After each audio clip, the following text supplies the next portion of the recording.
সম্মানিত দর্শক আসসালামু আলাইকুম। আমি এখানে কচুরমুখী আলু দিয়ে মানে সিদ্ধ করে নিয়েছি লবণ আর একটু হলুদ দিয়ে।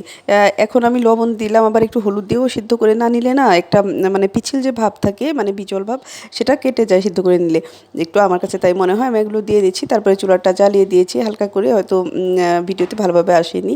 তারপর পাঁচমিশালি মাছ এত মজার সেদ্ধ হয়ে গেছে কচুরমুখী। আর আমাদের দেশি কচুরমুখী, বড়গুলো না কিন্তু, আমরা ছোটোমুখীগুলো মজার। ছোটোমুখীগুলো কিনবেন, ওগুলো মজার হয় বেশি বড়গুলোর চেয়ে। বড়গুলো আসলে কোথাকার আমি জানি না। এই তো আমি মাছগুলো কষিয়ে নিচ্ছি সব মশলা দিয়ে। পাঁচমিশালি মাছ মানে অনেক রকমের মাছ, 5-7 রকমের। আমি অনেকগুলো ভাগ করে নিয়েছি।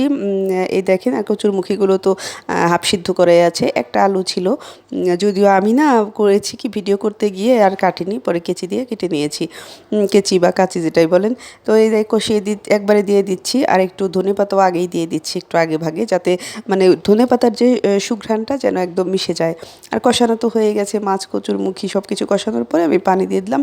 ঝোল এত মজার, এত মজার। পাঁচমিশালি দেশি মাছ।